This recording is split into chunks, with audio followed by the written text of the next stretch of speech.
I'm back. I have quite a bit of a surprise. I'm further away than where I usually am. Kind of out here having kind of a camping expedition where I figured I'd start from here, from the safest place to go, because I do have a little bit of a surprise for you. Might not be the kind of surprise that you're thinking about. I'm going to be naming the series the 50 Shades of DayZ.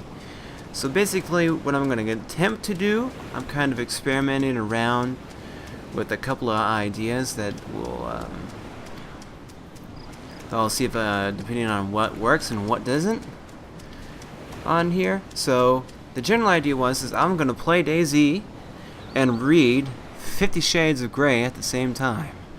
So hopefully I can do both. If not, I'll figure out something else that I can do, and whichever one you guys think is the best out of the two possibilities, and then I'll continue to do it that way, or not at all if no one really likes the series. So anyway, this is kind of a fun little thing that I thought I might try to do. Since this book seems to be pretty popular right now and a lot of people are reading it, I said, why not read it while playing DayZ? Kind of sounds the same thing. DayZ, the 50 Shades of DayZ instead of the 50 Shades of Grey. I haven't read it yet. I kind of skimmed over the very first couple pages of the book, so kind of got an idea about what might happen. Like chapter 1. What happens in chapter 1? Okay, so here we go. I'm gonna try and see if I can.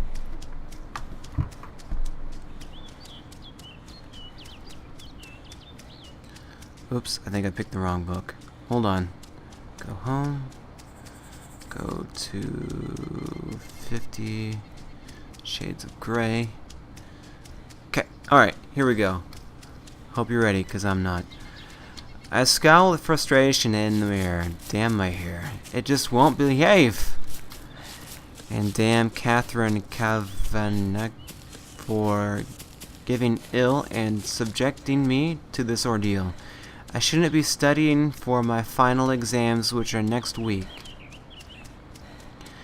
Yet here I am, trying to brush my hair into submission. I must not sleep with it wet. I must not sleep with it wet. Reciting this mantra several times, I attempt once more to bring it under control with the brush.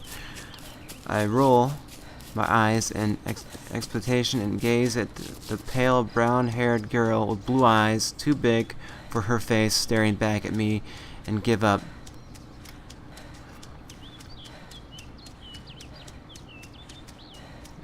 Where was I? My only option is to restrain my wayward hair in a ponytail and hope that I look semi-presentable. Kate is my roommate, and she has chosen today of all days to succumb to the flu. Therefore, she cannot attend the interview she'd arranged to do with some mega industrial tycoon I've never heard of for the student paper. So I have yet volunteered. I have final exam to cram it for. One exam to finish. I'm supposed to be working this afternoon. But no, today I have to drive 165 miles down to Seattle in order to meet the energetic CEO of Gray Enterprises Holdings Incorporated as an exceptional entrepreneur and major head benefactor of our university. His time is extraordinarily precious, much more precious than mine, but he has granted Kate an interview, a real coup, she tells me. Damn her extracurricular activities. Kate is huddled on the couch in the living room.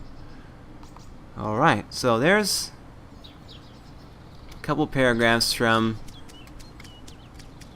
the book itself. It's kind of I'm already kind of thinking that it's a little difficult to try and read the book and to pay attention to what is going on, because I don't have the same on the same thing. Maybe lose my page just a little bit easy. I'm not paying attention. So anyways, I'll finish this chapter, and then let's see how many pages there are left to go.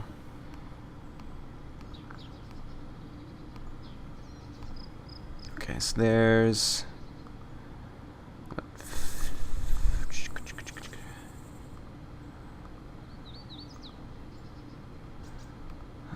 there's about 13 pages. So I'm going to go ahead and try and finish chapter 1 here, and we'll see how it goes. Hopefully I don't get killed when I'm running around here blindlessly looking at this book. And I'm sorry, it took me 9 months to get this interview. It will take another 6 to reschedule. Oh no, the baby's going to be late! And we will both have graduated by then, and the editor can't blow this off. Please, Kate begs me in her rasping, sore throat voice. But that's not the only thing that's sore. How does she do it? Even ill she looks, gammon and grow. Guess. Yeah. Exactly. I was thinking the same thing when I was looking at her. I was like, geez, girl. Better put some hydrochloric acid on that. Anyway, strawberry blonde hair in place, and green bright eyes, although now red rimmed and runny.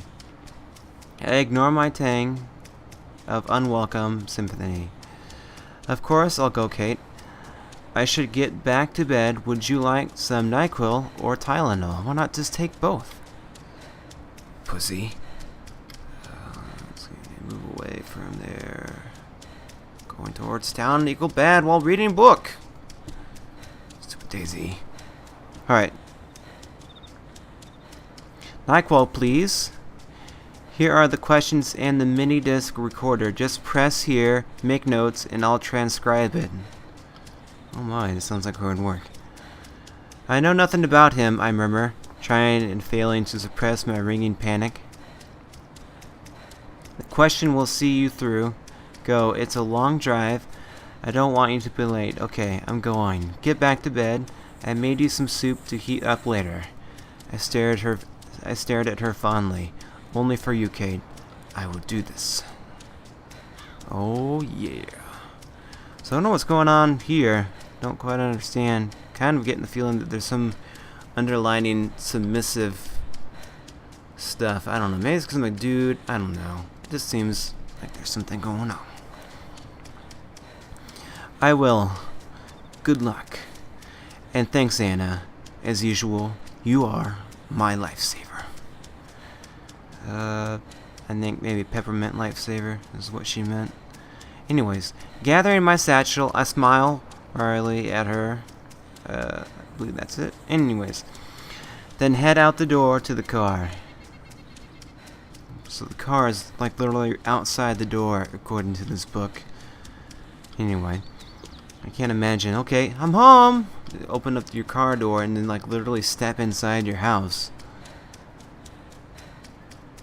What if there's like an escalator? Not an escalator, but you know the ones that go flat and long. Airports that take you like quite a long way, so you don't have to walk. You just step on it and just basically takes you. Not an escalator that goes up and down, but an elevator belt, I guess. An elevator. Anyway, let's see here. What was I?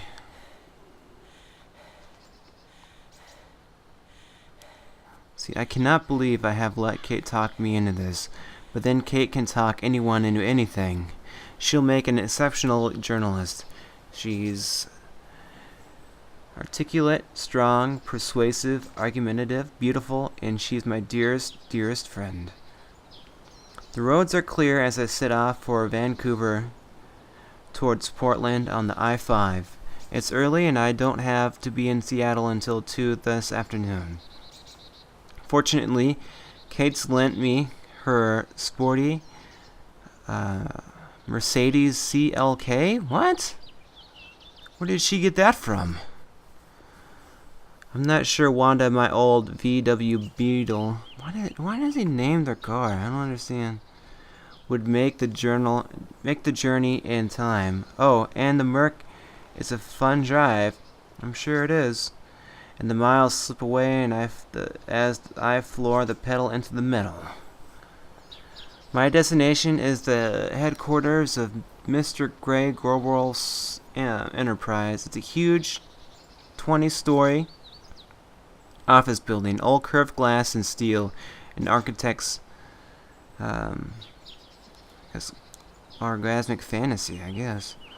With Gray House written discreetly in steel over the glass front doors. It's a quarter to 2 when I arrive. Greatly relieved that I'm not late, I walk into the enormous and frankly intimidating glass, steel, and white sandstone lobby. Behind the solid sandstone desk, a very attractive, groomed, blonde young woman smiles pleasantly at me. She's wearing the sharpest coral and suit jacket and white shirt I have ever seen. She looks immaculate. I'm here to see Mr. Gray.